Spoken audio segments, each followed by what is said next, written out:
In 2020, we observed the largest one-year debt surge since World War II, with the global debt rising to 226 trillion as the world was hit by a global health crisis and deep recession. Debt was already elevated going into crisis, but now governments must navigate through a world of record high public and private debt levels, new various mutations, and rising inflation.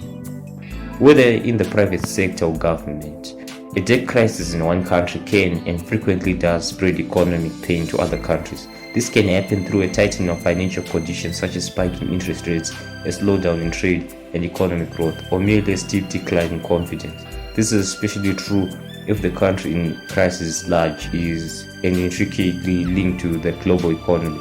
A debt crisis can lead to steep losses for banks, both domestic and international, perhaps undermining the stability of financial systems in both the crisis-hit country and others. This can hit economic growth as well as create turmoil in global financial markets. If a country's debt crisis is severe enough, it could result in a sharp economic slowdown at home that drags on growth elsewhere. The 2007 and 2008 global financial crisis showed how a debt crisis can spread like an epidemic and hit economies worldwide. Though other countries participated in similarly risky behavior, particularly in Europe, the global financial crisis was essentially made in the US, with risky lending in the subprime mortgage market and extremely leveraged derivatives trading on Wall Street. Because the US is the world's dominant economy and financial system, and because so many economies around the globe depend on the health of the US economy, the fallout was widespread and severe, causing market slumps worldwide and global economic recession. Fear of a complete economic collapse made consumers unwilling to buy and banks unwilling to lend, accelerating a downward economic spiral in the US that quickly spilled over to other economies. The case of Thailand and Asian financial crisis shows that even a debt crisis in a smaller country that is closely linked to the global economy can wreak havoc on other nations. That crisis was triggered when Thailand's financial imbalances, quickly rising external debt and reliance on short-term inflows of foreign capital caused the government to devalue its currency, the BAHT, that's how it's spelled. The result was a collapse in the currency, which left Thailand unable to pay many of its foreign creditors. The problem quickly spread to other Asian countries, especially in Indonesia and South Korea. Other regional currencies fell due to expectations that Thailand's export competitors would also be forced to devalue their currencies, making it more difficult for borrowers of foreign capital to pay back their debt. Interest rates surged as nations tried to slow the outflows of capital, bringing economic growth to a halt. In 1998, real capital gross domestic product fell by 16% in Indonesia, 12% in Thailand, and 8% in Korea. Global debt is an issue that has become especially troublesome since the financial crisis of 2007 to 9. 8 years following this crash and Great Recession, the planet is experiencing a debt problem that has never been seen before in the whole history of the world. Total debt outside of the financial sector has increased by more than double in real dollars since the century began through 2016. By 2015, it had climbed to over $152 trillion. This figure that includes the debt of governments, households, and non-financial firms to grow. Global debt levels as of October 2016 reached a record-setting 225% of the entire gross domestic product for the globe.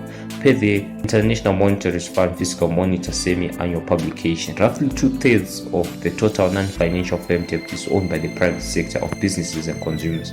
The balance, nearly a third of the total, is considered to be government public debt. While other measures of this percentage are higher, the International Monetary Fund claims that government debt is up to 85% of GDP versus the 70% seen in 2015.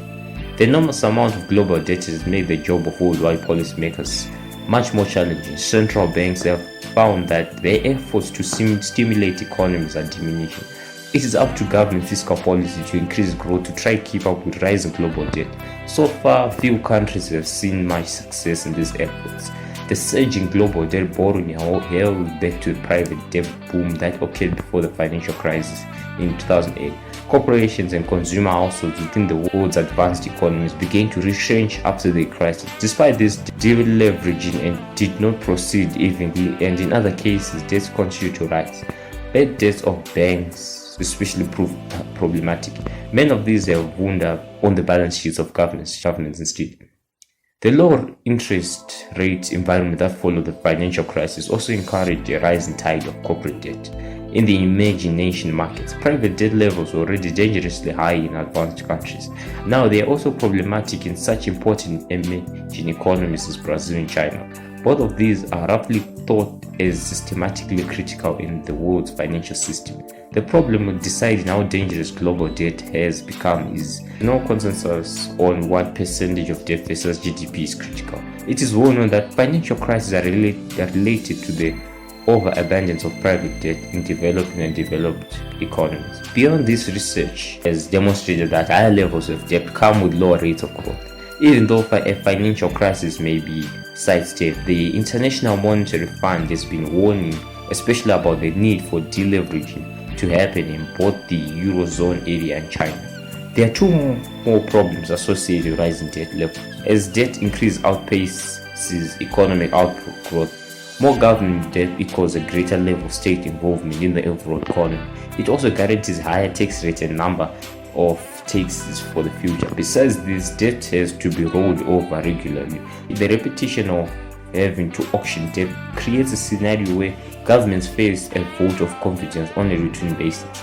Should the government fail to inspire enthusiasm for its debt auction, as happened with a number of Eurozone governments in past years, then the Iranian nation's plunges said belong into a serious crisis.